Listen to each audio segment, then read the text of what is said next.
Namaste, my friends. Welcome to Jack Colley's Black Book. This is episode 23. And if you look at the ticker, we are on C plus and miracles. So we have made it to page 3 of the Black Book. And here's where we're going to go with page 3. At the top of page 3, I have written C plus and miracles. So over the next few episodes, we're going to unpack kind of what I think I was thinking about this C plus in miracles idea. So I thought of something coming downstairs to do this. I thought I'm going to get my Christmas card holder. This would be a great example about where I'm going. And unfortunately, I couldn't find it. So I'm going to describe it to you. I have a Christmas card holder. It is a gold string, like a gold cord that you would get like at a craft store. And glued every several inches along this gold cord are clothespins. And there's glue on the clothespins. And somebody had taken, well, I know who, but the artist, the creator of this Christmas card holder, sprinkled green and red glitter. And so hopefully that gives you a visual. Just look at something that looks like a piece of junk. Like, why would you keep this? Now, here's what I want to say. So if you came over to my home and you saw this Christmas card holder across one of the windows, which is where I put it these days, you would probably say, what is that? Who made this Christmas card holder for you? You would probably understand that it must have some sentimental value for it to be, for me to use such a piece of junk, really. And what if I said to you that it was Martha Stewart, the queen of home decoration, the queen of crafts? I don't know if that's her official title, but that's just what I'm using. And I said to you, Martha Stewart made that. And you would say, well, you're a teacher. Like that looks horrible. I mean, that would be your evaluation. And my evaluation, too, would be, if I had to grade it, I would probably give it an F. I might not even give Martha Stewart any points because she's capable of so much more. So that would be the grade if Martha Stewart were the creator or the artist, and that was her product. Now, if I told you the real story behind the Christmas card holder, you would easily understand why every year I use this particular Christmas card holder. So I would tell you about Avery, and Avery is a student that I had for, I think, 3 consecutive years. There was one group of kids I worked with for their 3rd, 4th, and 5th grade years, and it was wonderful. It was a great experience because I got to know the families, I got to know the kids. Luckily, they were all really good kids because my teaching friends out there, you can understand how this might backfire. But anyway, I think he was in that group that I got to work with for 3 years. And one Christmas, this is what he gave me. I mean, he gave me this Christmas card holder. Now, if I told you about Avery, he was adopted. I believe he was adopted from a situation where he was being fostered from home to home. People just couldn't work with him. He had difficulty. He had a lot of cognitive and emotional disabilities.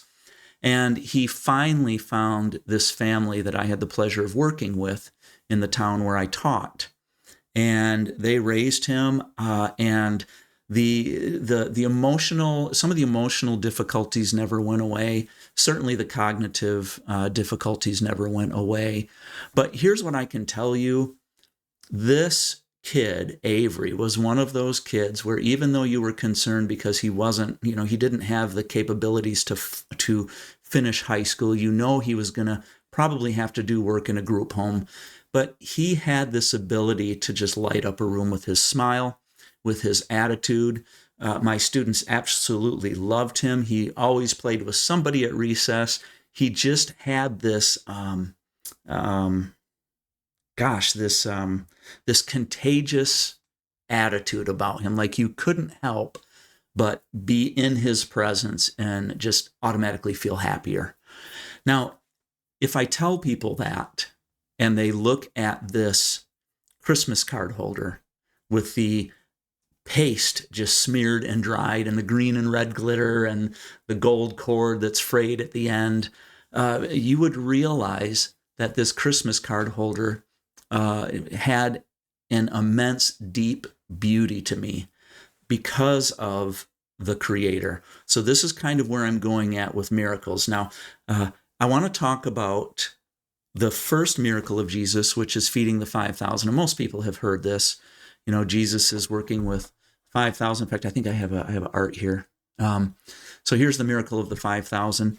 Jesus' first miracle, I believe this is located in all five. This can be found in all five of the synoptic gospels.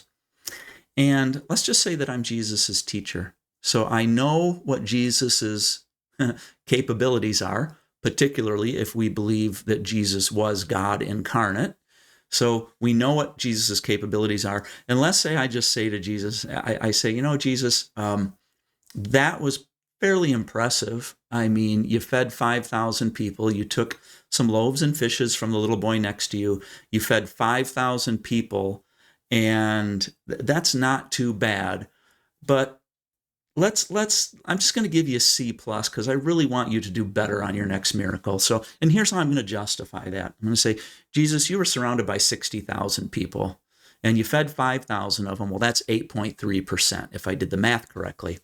So you really only fed 8.3%. I mean, yeah, 5,000 is a big number, but let's be realistic. 8.3% of people around you, that's a little bit low. You know, not to even mention the world population, because there were other populations, you know, than just that particular area of the world. I would have expected more from you. I mean, you're God. You're certainly capable of feeding 10,000, 50,000, 5 million, you know. So you kind of fell short there. I'm going to give you a C plus. Now, perhaps Jesus looks at me and says, Jack, you are the last person in the world that should be evaluating me, and he would be correct. But here's how I'm going to end this, because of course I want to turn this and give a little perspective. I want to suggest, kind of tongue in cheek, I want to say that Jesus says, wait a minute, Jack, I think I see what's going on here, but here's what you need to know, Jack. It wasn't me that fed the 5,000 people. It was the little boy next to me. That sounds like a punchline when I end that way, but I don't mean it as a punchline, but we're going to pretend that that's where Jesus lands, which is, it wasn't my miracle. It was the little boy next to me. Namaste, my friends.